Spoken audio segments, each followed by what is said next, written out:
Hi, friend. As you probably know, I'm both a pastor and a hospital chaplain, and in the course of my work, I encounter people who are in pain every week. Do you know the most likely question that I hear? It's people asking, why? And then they make that question personal. Why me, they ask. Have you ever asked that? Whether our pain emanates from a physical source, an emotional source, or a financial one, when we are suffering, we cling to the hope that there will be at least some positive outcome or benefit that comes from our suffering, that it's not in vain. In this video, I'm not going to offer you some platitudes, but I can assure you that you indeed, when you suffer, your pain has a purpose. Let's talk about that here in this edition of Ignite Your Spiritual Growth.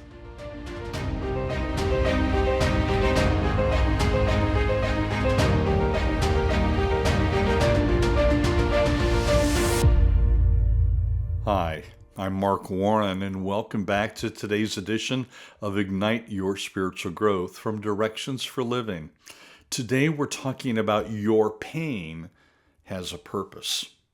From a very early age, we encounter painful situations, don't we? We live, after all, in a broken world, and as a consequence of living in a broken world, we experience all kinds of pain. Yet as we mature, we start to ask these deep, gut-wrenching questions. There is this internal longing that even if we must suffer, innately we want something positive to come from it, that our suffering won't be in vain.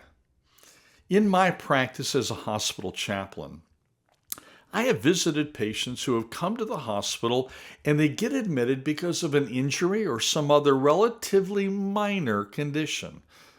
That could be a compound fractured arm or leg, or because of something like appendicitis.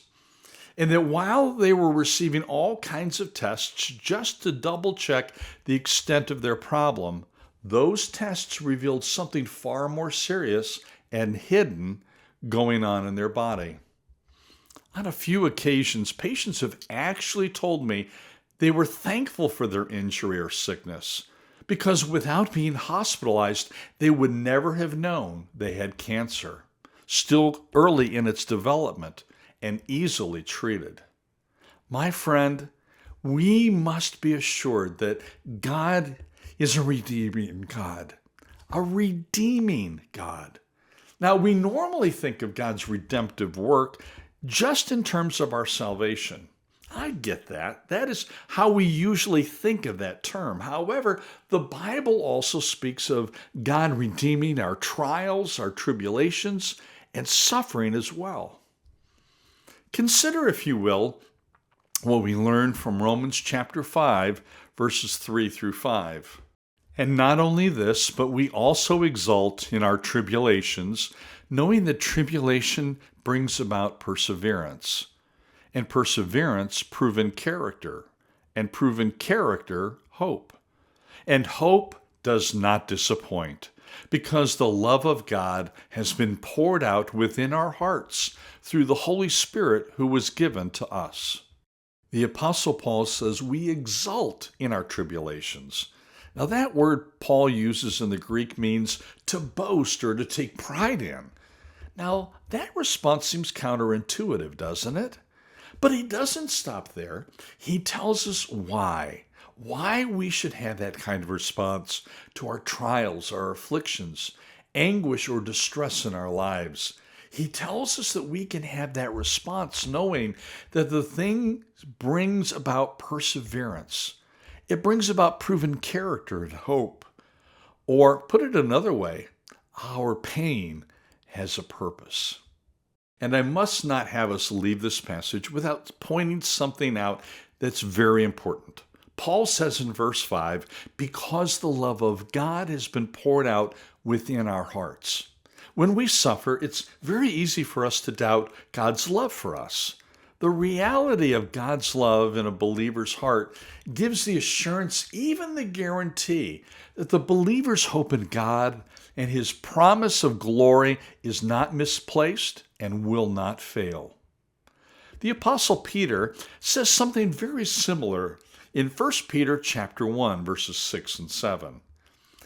In this you greatly rejoice, even though now for a little while, if necessary, you have been distressed by various trials, so that the proof of your faith, being more precious than gold, which is perishable, even though tested by fire, may be found to result in praise and glory and honor at the revelation of Jesus Christ. While it may not seem like it at the time of our suffering, God is at work, often behind the scenes, redeeming our hurts to strengthen our faith and to build our Christian character. From time to time, I conduct a live workshop called Where is God When I'm Hurting? And in that live workshop, I take some time to explore in depth the answers to the question, why do I suffer? Now, before we look at a very personal struggle the Apostle Paul had in his own life, I have a very special invitation for you. Pain, loss, grief. Let's face it, life is filled with those experiences. Yet there are some of those hurts that derail us, that causes us to get stuck in our grief. God speaks to us about those kinds of paralyzing losses to remind us that He still loves us and will take that devastating pain and make good come from it. He offers healing and transformation. Hi, I'm Mark Warren, and as a pastor and hospital chaplain, I have not only faced many of those hurts myself, but have sought to bring healing to people that are wrapped in the shroud of despair. Through a thorough search of the Bible, I have found some healing principles that I want to share with you through an 8-week live workshop called Where is God When I'm Hurting? And I want to invite you to join me for our next workshop. It's coming up soon, and I would hate for you to miss it. Click on the link below to find all the details. Healing can be just around the corner, my friend. I hope you'll join me for this transformational journey.